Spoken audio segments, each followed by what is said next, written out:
You know, for so many of us, it is the ultimate morning ritual. That first glorious cup of coffee. It's like liquid gold. It's the one thing that helps us feel human again, right? But what if I told you that that exact ritual is secretly setting you up for failure? Let's dive in. So think about this for a second. What if that beloved morning habit, especially drinking coffee first thing on an empty stomach, is actually doing the complete opposite of what you want it to? What if it's the hidden culprit behind some of the most frustrating health issues you've been dealing with? Just take a look at this list. Does any of this sound familiar? That kind of anxious, jittery feeling you get mid-morning? Or that absolutely dreaded 2 p.m. energy slump? What about that frustrating bloating that seems to come out of nowhere? Well, as it turns out, the timing of your first coffee could be the real reason behind it all. All right, so let's get into the why. First up, we've got what I call the cortisol collision. And believe me, it's a pretty powerful hormonal clash that's happening inside your body before you've even thought about breakfast. See, every single morning, your body has its own built-in, totally natural alarm clock. It's a hormone called cortisol. Its main job is to spike right when you wake up, giving you that natural burst of energy and alertness you need to actually get out of bed.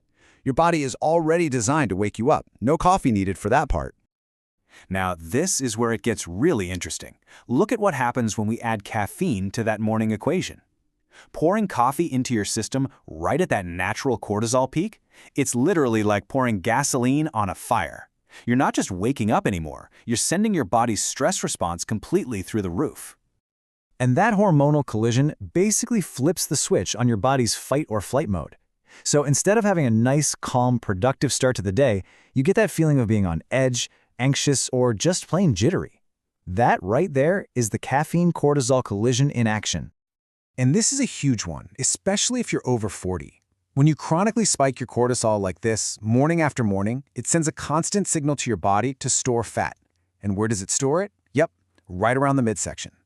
So that daily habit could be directly working against your weight and health goals. Okay, so that covers the hormones. Now for the second major problem, what I like to call the acidic gut punch. This one is all about what's going on inside your stomach. And this just lays it out so perfectly. Coffee can play two very different roles.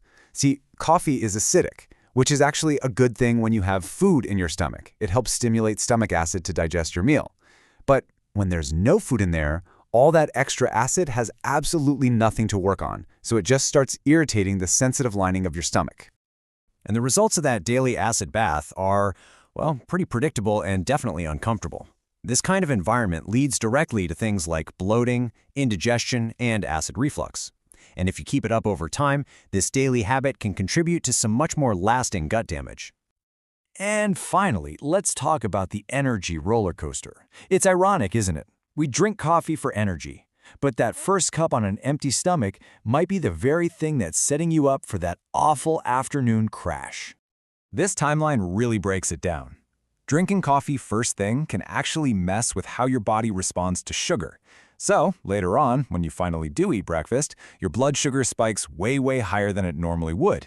And you know the saying, what goes up that high must come crashing down. That crash you feel in the afternoon, it was set in motion hours before. You're basically on an energy roller coaster you never even intended to ride. So after hearing all of that, I know what you might be thinking. Do I have to give up coffee completely? And the answer is no, absolutely not.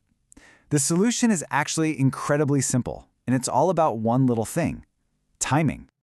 So here it is, the Emma Wellness Protocol. It's just a simple 2-step plan to let you enjoy your coffee without all those negative side effects. Step 1 is so easy. Hydrate before you caffeinate. Just drink a full glass of water first thing to gently wake up your system. And step 2, eat a buffer food. Just a little something to eat before that first sip to protect your stomach. And listen, a buffer doesn't mean you need to make a full 3-course breakfast. Not at all. It can be as simple as a handful of almonds, a hard-boiled egg, or even just a spoonful of Greek yogurt. Anything with a little bit of protein or fat will create that protective layer in your stomach and slow down how fast that caffeine hits your system. And this, right here, this is the golden rule. If you take away only one thing, let it be this. Wait about 60 to 90 minutes after you wake up before you have that first cup.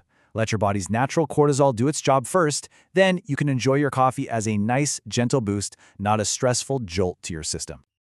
And the result of making this one tiny shift, you completely transform your coffee experience. It's no longer a source of stress and gut irritation. Instead, it becomes a tool for smooth, sustained energy that actually lasts you through the day, without the jitters and without the crash. So the takeaway is really simple. You can protect your hormones, your gut, and your energy with just one small tweak to your morning routine. The only question left is, are you going to try the challenge tomorrow? A glass of water first, a small buffer food, and just a little bit of patience. I think the difference you feel might just surprise you.